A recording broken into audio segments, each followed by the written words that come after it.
Thanks, Will. Let me just share my screen here. All right, so let me know when you can see that. Yep, we can see that. Excellent. All right, well, yeah, good evening, everyone. And yeah, thanks, Will, for that introduction, and thanks for having me. My name is Daniela, and I'm a machine learning researcher at Microsoft Research in Cambridge. And as the title suggests, today's talk is about dataset bias. So perhaps you know something about what I mean when I say dataset bias. It's something that we as machine learning scientists encounter in our day-to-day work. And it's becoming increasingly important for us to be able to identify and mitigate it in the machine learning models that we build and ultimately deploy. So hopefully by the end of this talk, you'll have kind of an overview of what I mean when I say dataset bias. So yeah, starting off with a bit of information about me. So as I said, I'm a machine learning researcher at Microsoft. Here I'm part of a team that is exploring how machine learning technologies can be used to build tools for people who are blind or low vision. Things like object recognition tools, kind of mobile apps that can automatically identify objects, and also head-worn devices that can kind of automatically recognize people in a social environment. So prior to joining Microsoft, I did my PhD in computer vision at the University of Oxford, where I focused again on kind of technologies for people who are blind or low vision. And then prior to that, I did my master's in neuroscience also at Oxford. And this is because I was really kind of interested in how, just in the visual cortex and how humans process visual signals, which I guess as med students or clinicians, you may know probably much more than me about. So that was really interesting. And kind of before that, I was in electrical and computer engineering as an undergrad. So quite a path to get here. So yeah, on to today's talk. So I think we'll start off by kind of looking or defining what is dataset bias. We'll then kind of go into some of the implications that it has in real-world technologies. And then finally, we'll get into the kind of real meat of the talk, where we'll look at sort of how do we address or tackle dataset bias in practical ways. And so, yeah, as Will said, you know, feel free to post the questions to him directly, and then sort of at the end, we can sort of dive in. But if there is really something kind of immediately unclear or that is really hampering you from understanding what I'm saying, then do feel free to kind of ask the question, you know, as you need it. Although, yeah, I can't actually see you on any of, I can't see you because I'm sharing these screens. So yeah, just Will, I'm going to rely on you to kind of flag any urgent questions. Sure thing. Right, so starting with dataset bias. What is dataset bias? So let's start off by kind of looking at what bias means more generally in machine learning. So bias is quite an old concept in machine learning, and it's traditionally referring to the assumptions made by a specific model. So here, Nutzi defines it as the inclination or prejudice of a decision made by an AI system, which is for or against one person or group, especially in a way considered to be unfair. And so that was kind of bias more generally, but to understand what dataset bias is, I think we first need kind of an understanding of the typical machine learning pipeline. So some of you may kind of be familiar with this already, but I'll step you through it. So first, typically a training dataset is collected. So as machine learning researchers, we would normally use what is called an off-the-shelf dataset. So these are datasets that are, that have already been collected in the past and are kind of freely available to use online. But sometimes if we have a particular task in mind and an appropriate data set doesn't exist yet, then we may have to actually kind of go out and collect this data set from scratch. The second step is then to train the model on this data set. And in most current approaches in machine learning, the models that we use are called deep neural networks, which perhaps you've heard of before. And the main idea here is that the model is kind of repeatedly processing samples in the training data set, each time kind of tweaking or tuning its parameters to improve its performance on a selected metric. And then, once the model is trained, we then need to obviously test it. And this is typically done by measuring the model's performance on the selected metric, but on a part of the data set that was not used during training. So this is what we would call kind of a held out test set.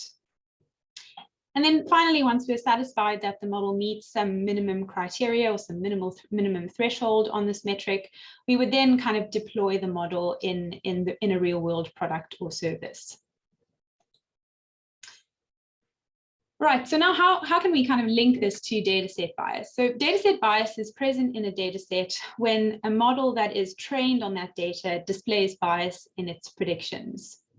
And so if we kind of ground this in a concrete example, let's say we're kind of given a data set with pictures of all the US vice presidents in history up until now. And we're told to train a model that's going to predict, we're going to be able to give the model an image of a president, and then it'll be able to kind of predict the gender and the race of the next US vice president.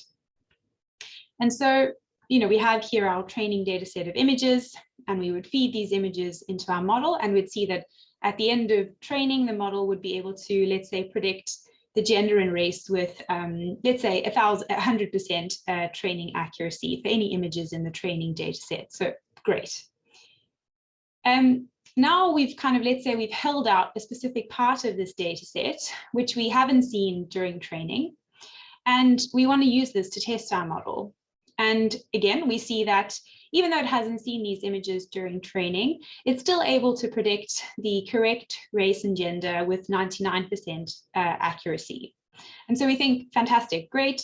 We've now got a model that's super robust and accurate, and we're going to be able to deploy it in the real world. And then, of course, 2020 comes along, and we give the model Kamala Harris's image, and it predicts that she's white and male, which is, of course, incorrect.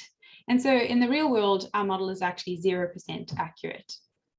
And why is this? Well, of course, the training data set was biased. It was overly representative of men who were white. And so as a result, our model predictions in the real world become biased too.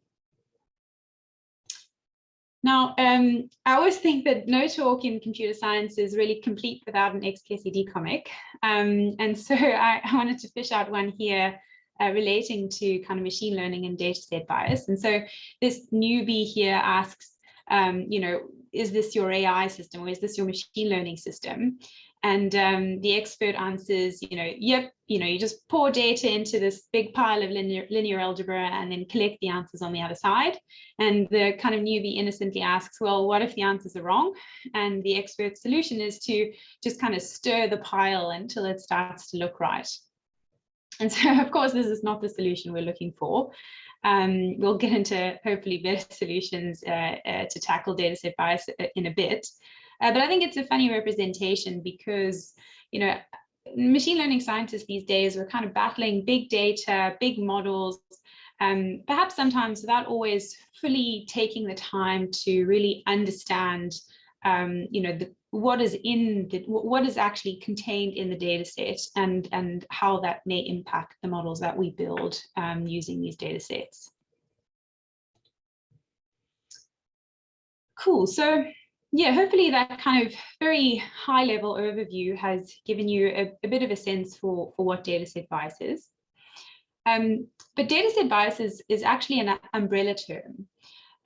So first, dataset bias doesn't only exist in image datasets, which we saw in the example. It can exist in many different data modalities, numerical data, textual data, for example. But second, there are different types of dataset bias. And so next, I wanted to kind of discuss the two main classes. The first is selection bias, and the second is reporting bias. And so first, selection bias occurs when a dataset's examples are chosen in a way that is not reflective of their real-world distribution. And there are kind of three ways in which this can occur. So the first is coverage bias, the second participation bias, and the third sampling bias. And so I want to spend a bit of time digging into some examples of each of these. So first, let's have a look at coverage bias. Coverage bias is when data is not selected in a representative fashion. So here we have the ImageNet dataset, which perhaps you've heard of before. It's one of the largest image datasets that we have, with around maybe 1.5 million images, with around, I think, 1,000 object categories labeled across these images. And this dataset has really driven a lot of computer vision research over the last decade, but it's an example of coverage bias because we'd be foolish to think that only 1,000 object types existed in the world. You know, we know that, of course, many, many more objects exist, but the dataset has only provided labels for 1,000 of them. And so as a result, the dataset lacks the coverage that would be truly representative of the real world distribution. The next type of bias is participation bias.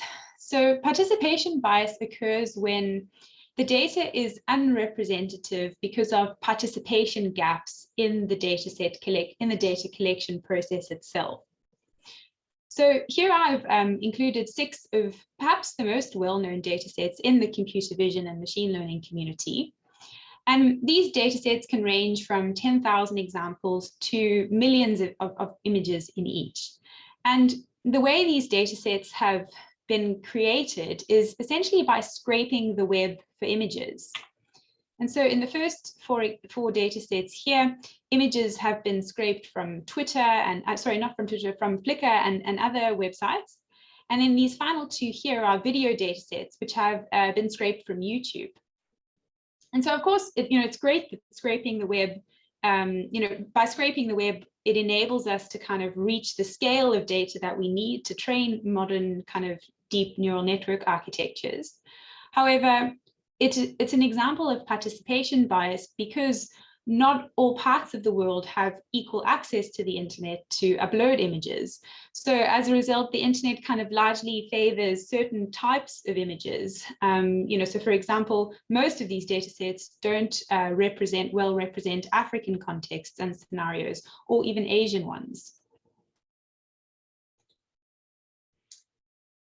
And then finally, the last type of selection bias is called a sampling bias.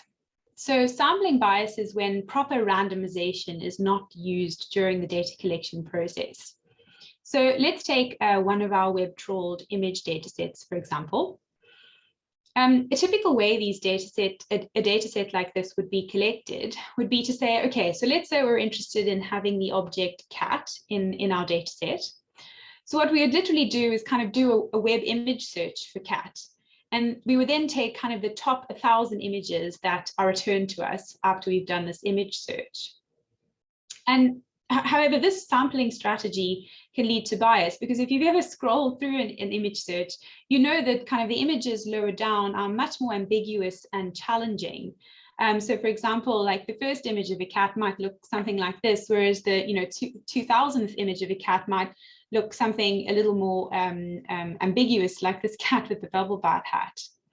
And so by sampling, say, the first 1,000 images, we may be introducing kind of a simplicity bias into our data set. So that was kind of an overview of the 3 different types of selection bias. The second main class of dataset bias is reporting bias. And this arises when the frequency of events, properties, or outcomes captured in a dataset don't accurately reflect their real-world frequency. And so we'll use another example to kind of understand what reporting bias is. So say we have a sentiment analysis model and a big corpus of book reviews, let's say. And the model's goal is to output whether a book review is going to be positive or negative. Now, this corpus was, let's say, collected from a book review site, so let's say Goodreads. And to collect it, we basically scraped a whole bunch of books with their associated reviews. Now, we kind of all know that when we really like something or really dislike something, we're much more likely to write a review about it or report it. And so there is a risk of reporting bias in this dataset because this training dataset could reflect only kind of extreme opinions rather than just the average ones. So, how would this manifest when we deploy the model in the real world? Well, say we presented the model with, this review. This book was absolutely amazing, the best book I've ever read in my whole life. The model will obviously have a clear sense that this review is positive.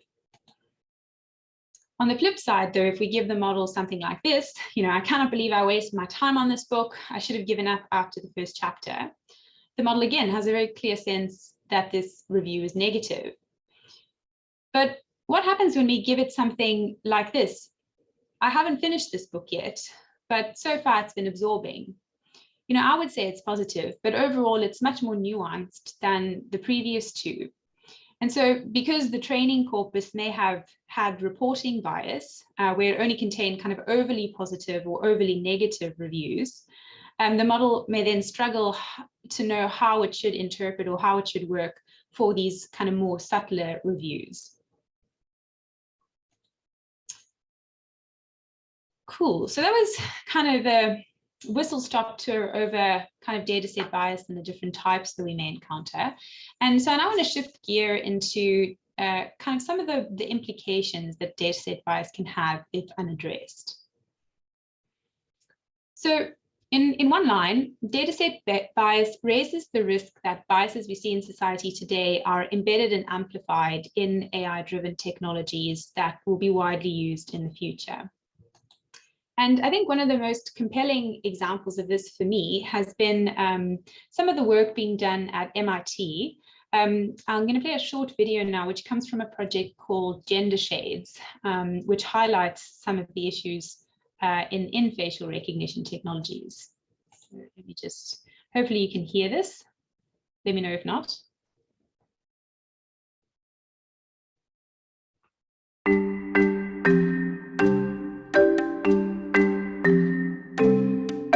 Hi, I'm Joy, and I research how computers detect, recognize, and classify people's faces.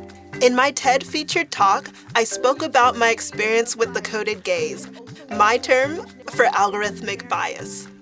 The system I was using worked well on my lighter-skinned friend's face, but when it came to detecting my face, it didn't do so well, until I put on a white mask. After my talk was posted, I tested my speaker image profile across different facial analysis demos. 2 of the demos didn't detect my face.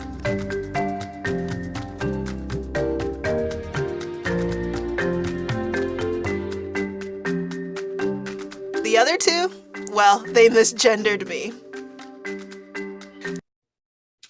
So yeah, I mean, I'd really recommend kind of watching Joy's TED talk. It really is compelling. But I think when we think of the implications of this, there is obvious cause for concern.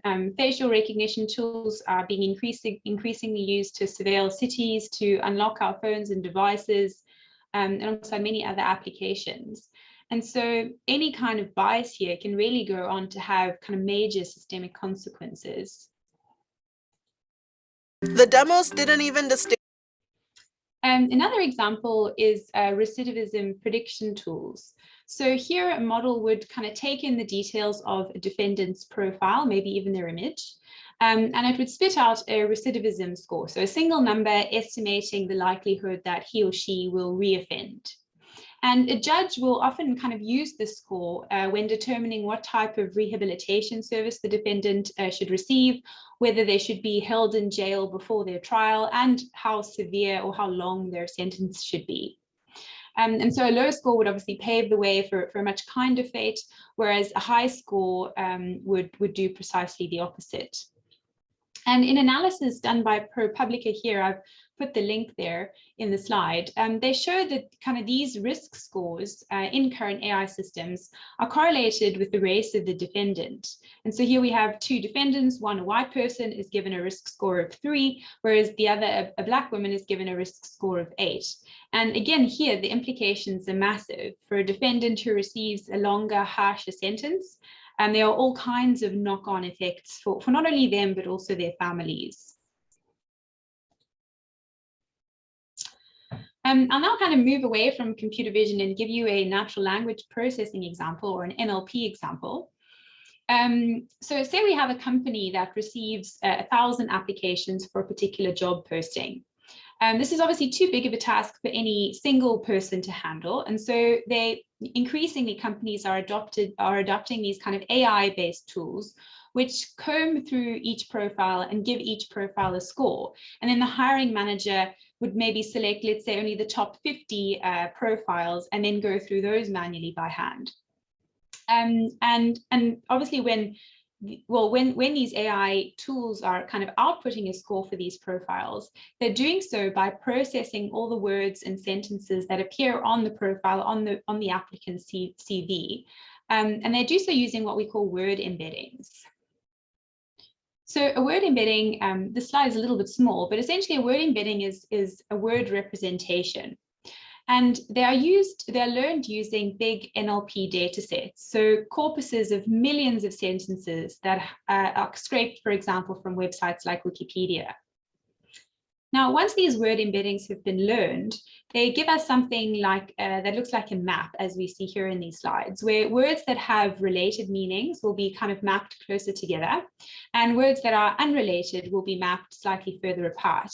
So here is an example. We see that kind of charger and battery are very close together, and they are mapped far away, for example, from oven and microwave, but which are themselves mapped slightly closer together. But analyses have shown that these word embeddings can be problematic, a direct result of bias in the data sets that are used to learn the word embeddings. So here, for example, I've taken results from one analysis, and we see that for a word like foreigner, words like criminal, exclude, and frustration are nearby, whereas for a word like German, words like mature and charm come up. Similarly, around sexual orientation, so words associated with homosexuality are words with negative connotations like discrimination and harassment, whereas for heterosexuality, words have more positive connotations like friendly. And so you can imagine if these job screening tools are factoring in these associations under the hood when they're computing a score for a profile, people might be discriminated against based on where they come from or what their sexual orientation is or what other detail they've put in their profile. And then one final application, which I'll mention, are image captioning tools. So here, I kind of just ran a small experiment when I was creating these slides. And I took images from a website that collects images from different parts of the world. And I fed it through an image captioning tool. And so in the top two images here, we have some stuffed toys on a table and a broom, which are both captioned correctly. But then in the bottom two images here, the captions completely fail. So we have a milk carton, which is being used as a toy car, which is captioned as a piece of luggage, and a traditional type of broom, it seems, which is captioned as something very generic, a picture containing building, ground, outdoor, or sitting. And so here what we're seeing is a very Western bias in the captions. The image captioning model is really just failing for images that come from poorer African or Asian contexts. Again, likely a direct result of a Western bias in the model's training data set.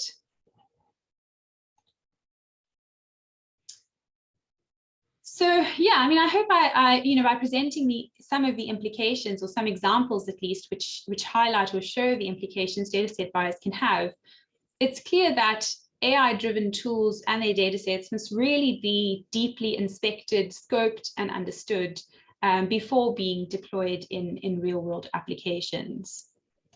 And so I think that leads us very nicely into the final section in how do we tackle dataset bias? And of course, there are many ways, but I don't have time to go into all of them today. And so I've kind of pulled out what I view are three of the kind of main strategies. So the first and most obvious solution is to just go directly to the source of the problem and to collect better and unbiased data sets. Data sets that are representative of all the people who will ultimately be the recipients of a given AI technology. The second, well, just a sort of a note here, of course, this is much easier said than done.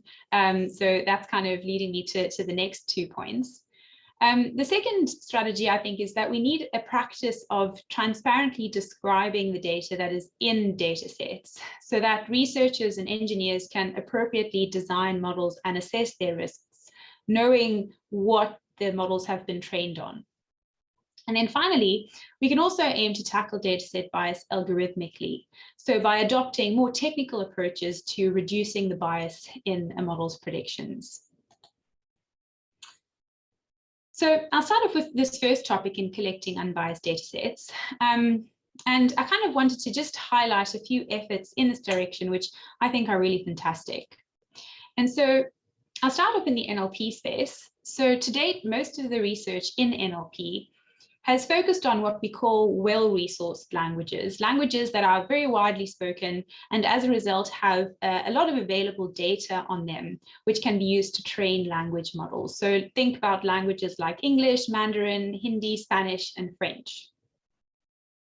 One effort that is really trying to change this landscape is the JW300 dataset, which has collected a corpus of over 300 languages, which go beyond just these 20 or 10 or 20 most widely spoken languages. And instead, they're really targeting what we call low-resourced languages, which up until now really haven't had a presence in publicly available data sets. One community which I think has really picked up this dataset and really driven with it is the Massiceti initiative. This community is an African grassroots NLP movement that is specifically focused on machine translation for low-resourced African languages. A quick summary of what machine translation is. I mean, I'm sure the name makes it pretty obvious, but here a model would kind of take a sentence in one language, here English, and it would then spit out the corresponding sentence in another language, so here Italian. And of course, machine translation is useful in a whole set of ways, from automatically translating text on websites and in mobile apps to helping language learning to making foreign countries more accessible for visitors. And so to really drive machine translation for African languages, the Massiceti community is really kind of driving not only the building of models that do this that do machine translation for low-resourced languages, but they're also actively working to expand this collection of low-resourced languages. And they're currently targeting data sets that are not currently in this they're currently targeting languages that are not in this JW300 data set yet. Languages like Yoruba and Igbo from Nigeria and Damara from Namibia. And so, yeah, I'd really recommend if you're interested in the space to check out this paper. They give an excellent overview of their work so far. Another dataset which I think is taking steps in the right direction is the Dollar Street dataset. So this dataset has collected over 43,000 images and around 8,000 videos from over 65 different countries with a wide range of income levels. So for example, here, the object category bed, the dataset includes not only kind of a Western representation of the bed, as we see here in France, but what beds might look like in other parts of the world, like Nepal and Somalia. Further, the kind of part of the website which I like the most, or the part of the dataset I like the most, is that for each image, they have attached the average income of the family that contributed that image. So on their website, there's this fantastic visualization which allows you to see kind of what objects look like for people of different income levels. So for example, here I've entered in nicest shoes, and we see what this would look like for someone living in Burundi on $29 a month versus someone living in France on $19,000 a month. So yeah, that was just kind of a sampling of a few of the dataset collection efforts, which I think are moving us in the right direction.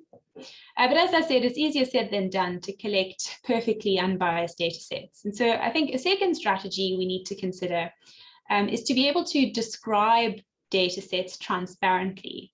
And by transparently, I mean in a way that dataset consumers can really make informed decisions about the data sets that they use in their tasks and understand, as a result, understand the possible risks of the ultimate technology that is deployed down the line. Now, one key piece of work in this direction is that of Gebru et al., who proposed data sheets for data sets. And what they call for, essentially, is for dataset creators to attach a worksheet to the dataset that documents the dataset's motivation, composition, collection process, and the recommended uses, including any underlying assumptions, potential risks or harms, and implications of use. And what's great is that this practice can be applied both retrospectively to datasets that already exist, but also to new datasets that are being collected. And so for interest's sake, I thought I'd include kind of a sampling of questions that they propose to include in a dataset's worksheet. So around motivation, things like for what purpose was the dataset created, who created the dataset, and on what behalf of, on behalf of which which entity, all the way through to kind of uses, has the data set been used for any tasks already? What other tasks could it be used for? And importantly, are there any tasks for which it should not be used? Right, so a final avenue for tackling dataset bias, which has garnered a lot of attention, is to design algorithms to mitigate dataset bias. So this assumes that perhaps you've done all you can to make the dataset that you're using unbiased. Perhaps you've transparently explained the dataset and you're aware of what is present in it. And so this is kind of, the final step to making your model unbiased. But before we can kind of design an algorithm that mitigates dataset bias, I think we first need to have a way to determine if a model's predictions are in fact biased. And so I wanted to first step through some criteria that are commonly used in the literature to determine this. And then once we are able to determine if the model's predictions are biased, we can then begin to think of the approaches that mitigate the bias. And I'll specifically discuss one class of approach. Right, so as we go through the next few slides, things may get a little mathsy, but hopefully you'll be able to follow on. I've really tried to explain it in as visual and example-driven way as possible. So I'm going to kind of use a running example here. So say we have an AI model that takes a tumorous MRI image as input and outputs a prediction if the tumor is malignant or benign. And I realize that this is very well suited to the audience because then a doctor, a radiologist can then kind of use this prediction to inform their diagnosis and treatment program for the particular patient. Now, there are a number of ways we can describe or quantify the model's prediction performance. So on the top bar here, we have the prediction that the model made, and we can see that the model can either predict malignant or benign for the image. And then on the vertical bar, we have the image's true label, that is the tumor actually malignant or benign? Now, if the prediction is benign and the true label is malignant, I'm combining the two. If the prediction is malignant and the true label is malignant, we call this prediction a true positive.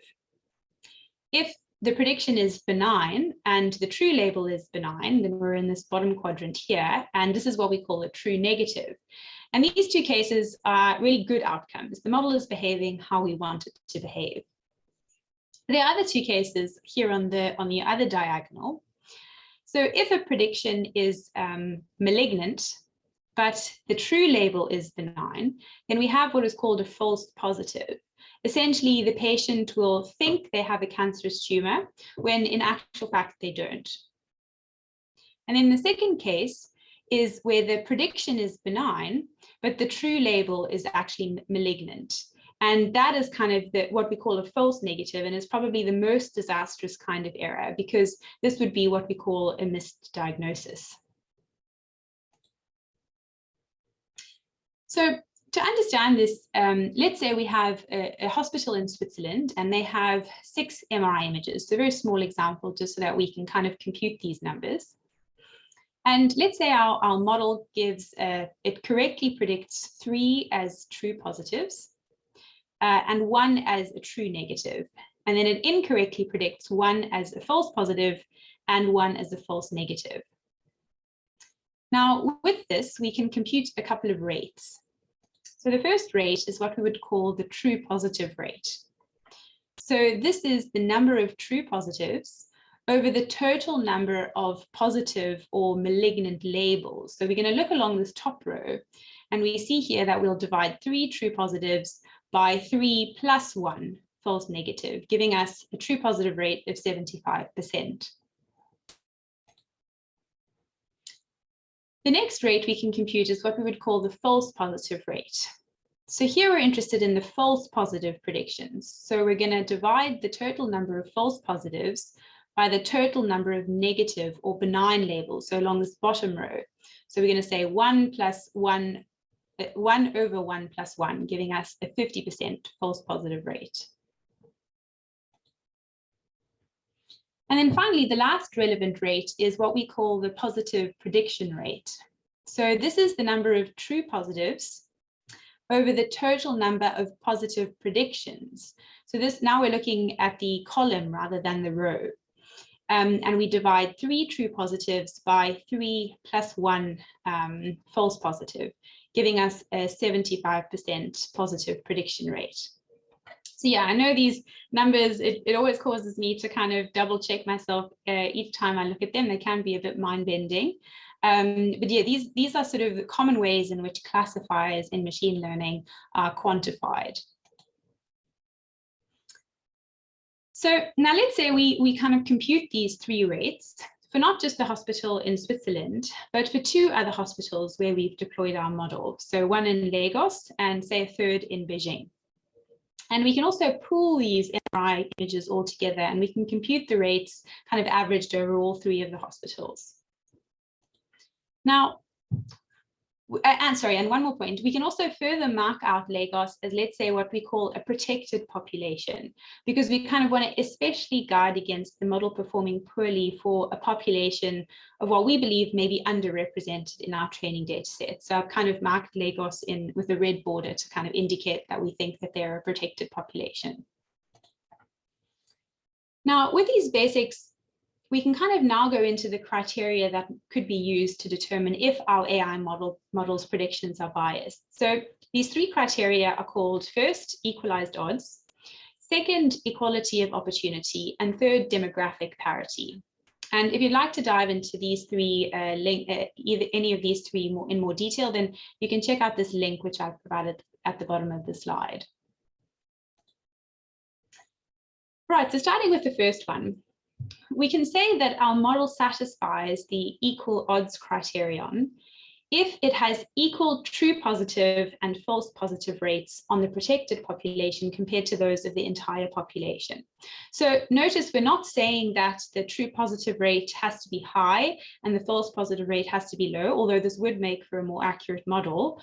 All we're saying is that these 2 rates have to be equal between 2 groups of people. And so if we look at an example here, across all the hospitals, let's say we had a true positive rate of 50 and a false positive rate of 50. And then for our Lagos hospital in particular, we have a true positive rate of 25% and a false positive rate of 100%. We can say that our model does not meet the equalized odds criterion because these rates don't match. The true positive and true positive don't match, and the false positive and false positive don't match. And so this gives us our first clue that the model may not be performing equally for our protected population versus the rest of the population. The next criteria is to check for equality of opportunity. And so here, our model must have equal true positive rates on the protected population compared to that of the whole population. And so this is a less stringent requirement than the first one we looked at, because now we only really have to consider the true positive rate. And so here, let's say we go back to our example. Across all hospitals, our true positive rate was 50%, whereas for our Lagos population or Lagos hospital was 25%. So our model does not meet this equality of opportunity criterion either because these rates do not match. Now, it's an overall weaker criterion than the equalized odds because we're only having to look at the true positive rate. But still, our model is not holding up to this. So again, a second clue that our model's predictions may be biased. And then finally, the last criterion is demographic parity. So here, our model should have an equal positive prediction rate on the protected population compared to that of the entire population. And so one final example, we see that over all the hospitals, the positive prediction rate is 67%, whereas for the Lagos hospital specifically, it is only 33%. And so again, our model does not meet this third final criteria of demographic parity. And so overall, this kind of paints a picture that we really need to revisit what our model is doing, what it is being trained on, and perhaps take specific steps to really rectify the bias in its predictions. And so, you know, as I said, we may turn to the data set and we may try and improve the data set, but perhaps we're limited in how best, you know, how much we can actually do by changing the data set. And so that's where the space of algorithmic approaches to fix this become important. And there is a real broad space of work that is being, a lot of work is being done in the space of algorithmic sort of approaches to correcting data set bias. I don't have time to discuss all of them, and so I'm just going to focus on one class of approach. And that is designing loss functions for training a model such that the model's bias is reduced or removed. So first, perhaps you're not sure what a loss function is, so I'll just step through a very simple example. So say we have a training data set of 2D points. And the task is for us to, these points are grouped into 3 classes, a purple class, a blue class, and a yellow class. And we want to train a model to predict whether a new point will be in the purple class, the blue class, or the yellow class. And so it kind of is similar to the instance we had before with the malignant or benign tumors, except now we have 3 possible classes rather than just 2. So so we're wanting to take this new point, and we want our model to tell us whether it is part of the blue, the purple, or the yellow class. So to do this, we define a model, let's call it F, parameterized by theta, the parameters in the model. And this model is going to accept a 2D point as input. Let's call this X, and it's going to output a prediction Y hat, which is going to tell us whether it's purple or yellow or blue. And of course, for the data set, we also will have the true label Y, which is the actual color that the input point X should be. Now, we can design a function that will compute a score for this prediction. And what we want is for this score to be very high if the prediction is wrong, and very low if the prediction is right. And so intuitively, the score means that the model will really be penalized heavily if it makes the wrong prediction, whereas it will be penalized only lightly or not at all if it makes the correct prediction. And this score is what we call the loss, and the function that we're using to compute the score is what we call the loss function. And so in this way, the loss function can really be used to train the model to output predictions that will ultimately match the true labels that we have in the data set. Now,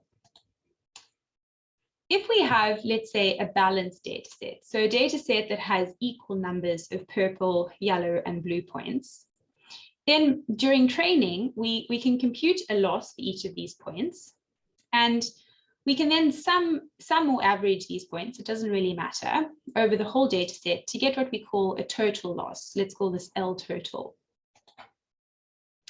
Now, if we look at the composition of this total loss, we see that because we have equal numbers of purple, yellow, and blue points, the sum will be composed in equal proportions of the errors from the purple, the blue, the yellow, and the blue points. And this is good because it means that no one color is more important than the other. And so if we cast this rather simple example into a more real world scenario, imagine that each of these colors represented a different group of people. You know, we'd want to be especially sure that the errors in each group of people are really treated equally as important. But what happens is when we have unbalanced, biased data sets or an unbalanced data set, we have a data set that's made up of kind of different numbers of, different proportions from each of these groups. And so here we see that here we have 13 purple points, 9 yellow points, and only 2 blue points. And mapping this again into a real world example, this is what we see in many real world data sets. Sometimes only a very small part of the data set is made up of images of people of color or women or other marginalized populations. And so when a data set is unbalanced, when we sum up the points to get this total loss, what we see is that the purple class dominates the loss because it is more prevalent in the data set.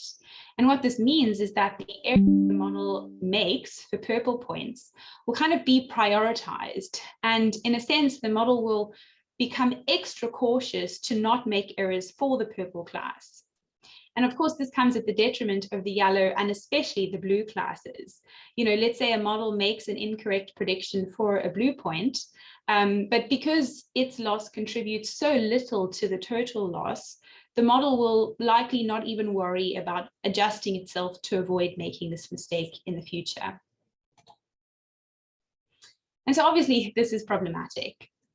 However, a way to tackle this is to say, okay, rather than summing up over all my points and simply treating each point equally in the total loss, what I'm going to do instead is attach a weight to each point.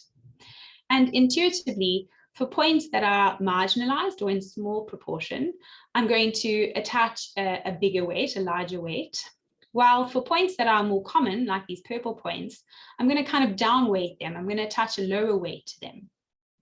And this weight, for example, a very easy way to implement this would be to make the weight equal to 1 over the class size. And this would give us the intended result that we want.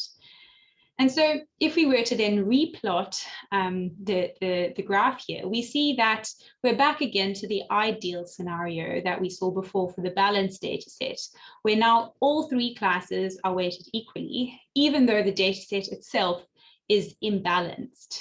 Meaning that, again, we're in the ideal scenario where errors from all 3 classes are really being treated equally once more. So this class of approach for dealing with biased data sets has really a rich base in the literature, starting with important sampling in the 50s, and has really progressed to many different weighting strategies which are being explored in the current literature. Important to note, however, is that this solution can only be used when the dataset contains at least a few examples of the marginalized group. If, for example, that group had been completely forgotten and as a result was absent from the dataset, then this type of approach would of course be of no use. And so that is something to keep in mind. Right, so with that, I think I've spoken enough. I'll wrap up. We've looked at what dataset bias is, what its implications are, and kind of 3 strategies we may use to tackle it. And I think I'll just kind of end off with the final point here, which is, I think to really achieve kind of real and sustained change in tackling dataset bias, I think we really need to kind of go back and reconsider this machine learning pipeline. As I said at the start of the talk, this pipeline follows a very linear trajectory, collecting the data set, training the model, testing the model, and then deploying it in the real world. But what I think we need is to consider this pipeline in a much more, is to kind of refashion this pipeline in a much more circular way, where there is kind of feedback at every stage, from data collectors, researchers, engineers, and even the ultimate end users of the deployed system. And I think that this will really create kind of a feedback loop, which will allow us to ultimately deliver better, fairer data sets, as well as more impactful AI technologies that work for a greater number of people. And so, I won't spend too much time here. Microsoft is obviously very committed and very serious about things like dataset bias. We have two offices here, the Office of Responsible AI and the AI Ethics and Engineering and Research Committee.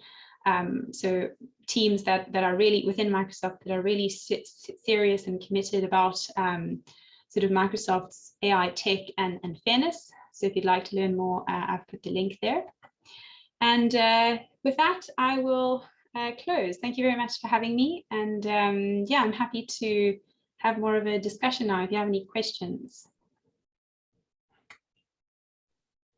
Oh, thank you very much, Daniela. I'm sure you'd get a lot of it. I feel sorry that as always, everything on Zoom, you can't hear the applause, but I'm sure it's there in the background. I thought that was a fantastic talk. What we'll do now, I think, is open up the floor for questions. If you're all right, we've got 5 minutes, I think, left of the talk. So if anyone has any specific questions, feel free to unmute yourself and ask them now. But I might kick that off myself, actually, with a question that I had from the end, which is, you talked at the end about sort of rounding off the pipeline. And I wondered if you knew of any good examples of people doing that currently, any really good initiatives where sort of that full circle is being implemented. Yeah, a good question. And I guess even though my talk was about bias, I'm going to be very biased and give you an example that comes from my own work, because we're doing some work in this in my team at Microsoft. So yeah, over the last year, we've been collecting the Orbit dataset in collaboration with people who are blind or low vision. And the idea that we're hoping to achieve, or the application we're ultimately aiming for with the Orbit dataset, is what we're calling teachable AI that can ultimately be trained or taught by the end user themselves. So imagine a system where the end user themselves can kind of collect a few examples of what it wants its AI, of what they want their AI system to learn. They'll provide those images or examples directly to the model, and the model will then use these few examples to really kind of personalize or customize itself specifically to the user. And I think this is an example of a way we can kind of round off or make this pipeline more circular, because the end user then is really in control of the data that they provide, perhaps even some higher level constraints that they kind of want their model to work under. And it really moves kind of the power into their hands to then kind of shape how they want their AI system to perform. And I think that could be a way of getting around kind of the dataset bias problem, because we then don't need, as AI sort of researchers, to go and collect a data set that promises to cover every possible scenario in the world. We really are allowing the user to themselves collect and provide the data that is relevant to their own experience with the AI technology. And so yeah, that's kind of one example, but yeah, I'm sure there are many more. Cool, thank you very much. And I'll get the details of that off you after this, and I'll share that with everyone else who wants to have a look at the Orbit project. There's a question here from Herbie Bradley. I think I can't see the end of that. Do you want to unmute and ask that question yourself? I'll give you sort of 10 seconds to... Yeah, sure. Yep. So I was just wondering about the section just before you talked about algorithmic bias. You were talking about equalized odds, equality opportunity, and demographic parity criteria.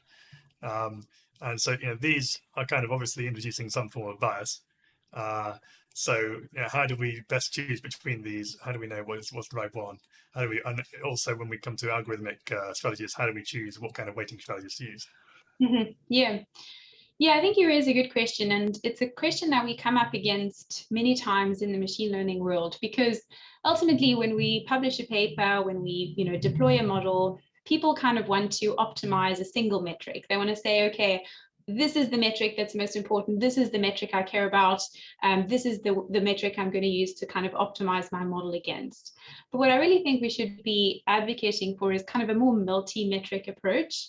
I think in real world scenarios, real world systems, technologies, AI experiences, it's rarely going to be the case that kind of one metric is going to be the metric to rule them all. And so, for example, in those kind of 3 criterion, I really think that we should be not just computing one, but really kind of looking across all of them to see, in which cases the model is working or not working, and kind of make that part of what is reported, what is sort of optimized for across the whole data set, or across, sort of the different models that you're comparing.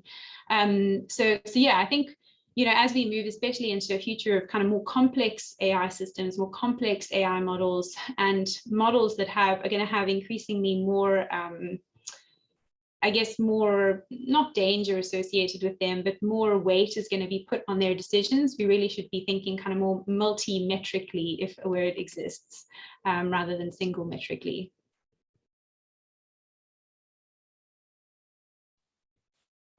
Thank you very much, Daniela, for answering that one. I'm going to quickly jump in because I see that it has got to 6:30, so I don't know if people are going to be jumping off. There are some really interesting questions in the chat, but if you're happy to stay for an extra couple of minutes, Daniela, to answer those, please shout if you need to get off because I know you're very busy.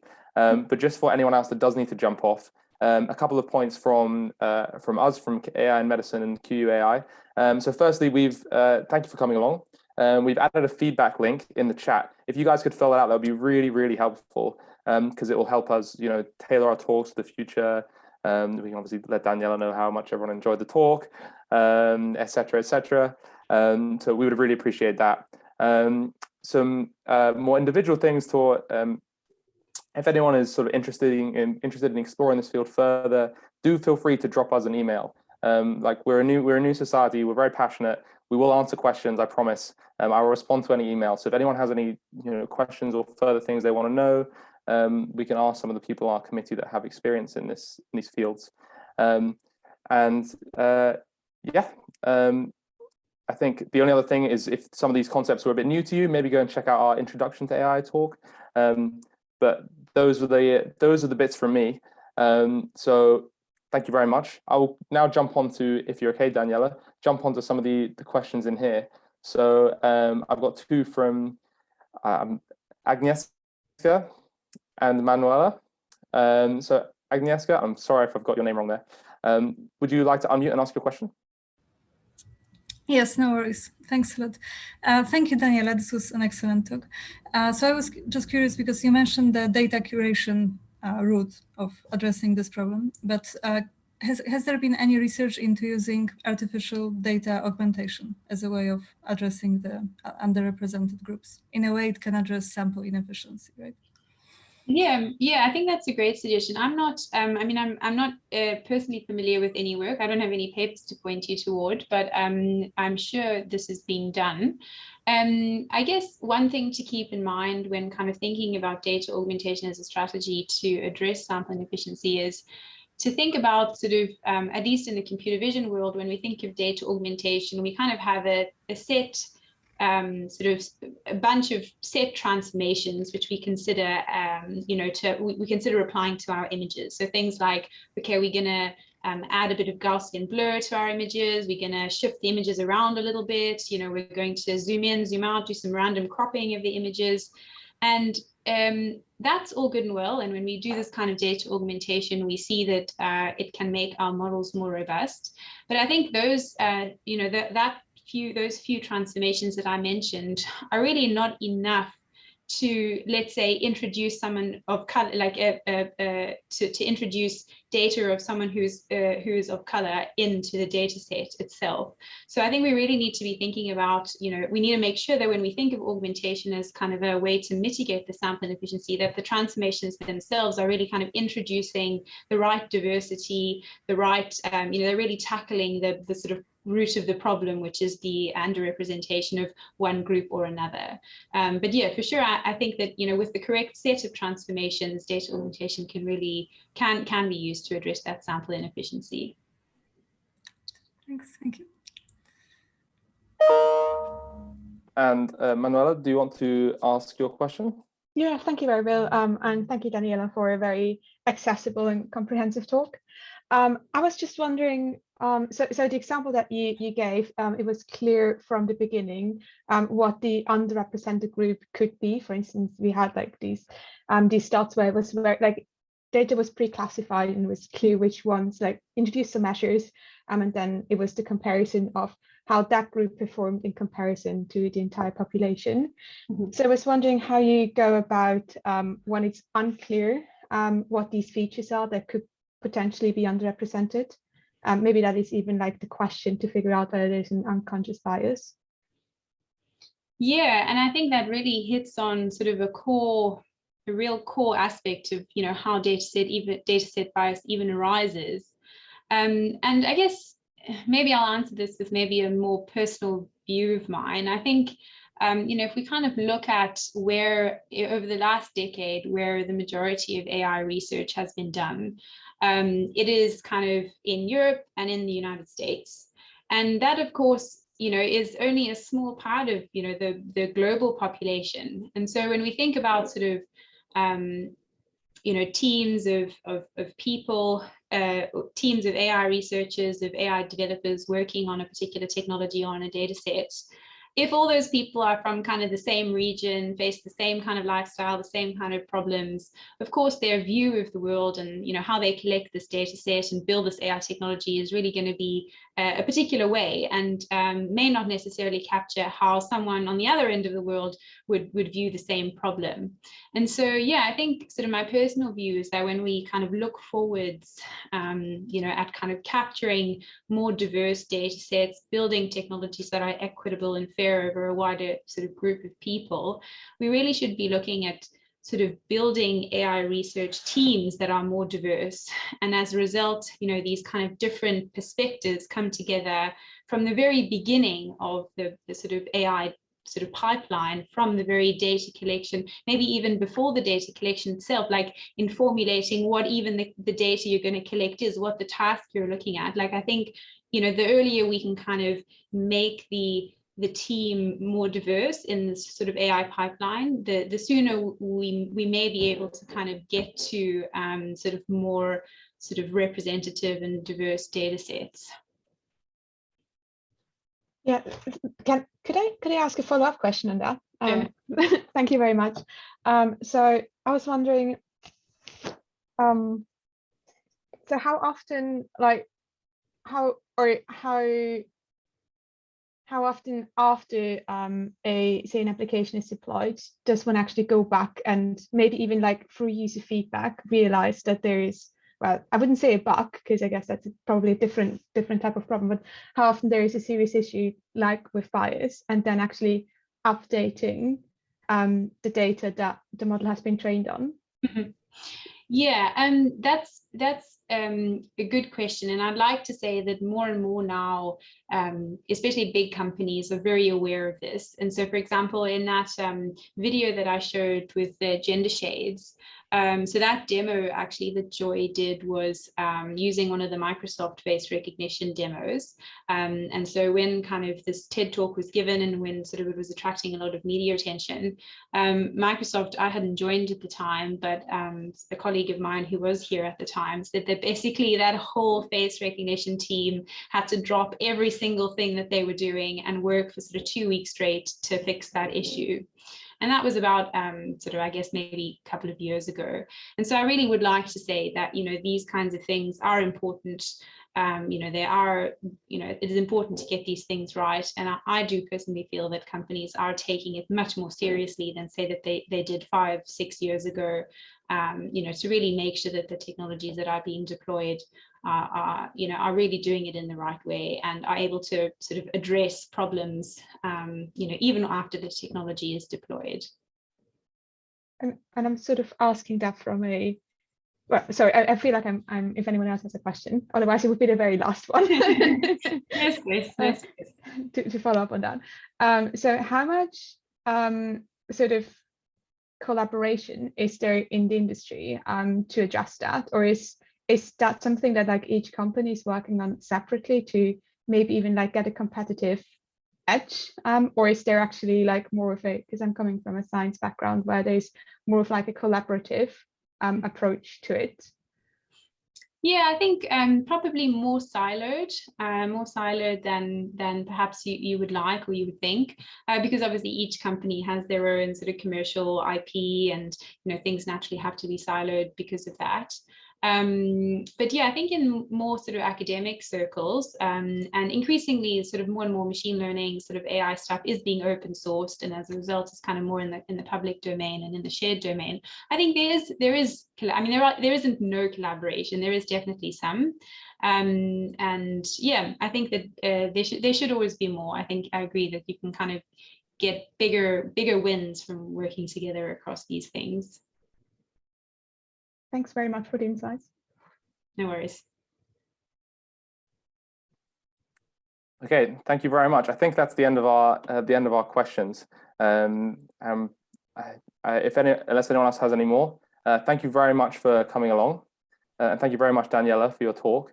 Actually, Daniela, if you have 1 minute afterwards, it would be great just to catch up quickly.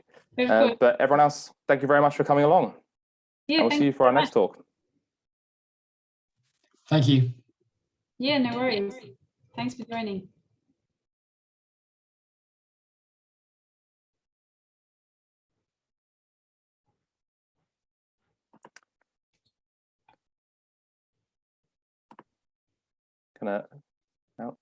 Everyone's jumped off. There we are. That was such a good talk. Thank you so much, Daniela. Thank That you. was incredible. It's really, really good. I always feel like it's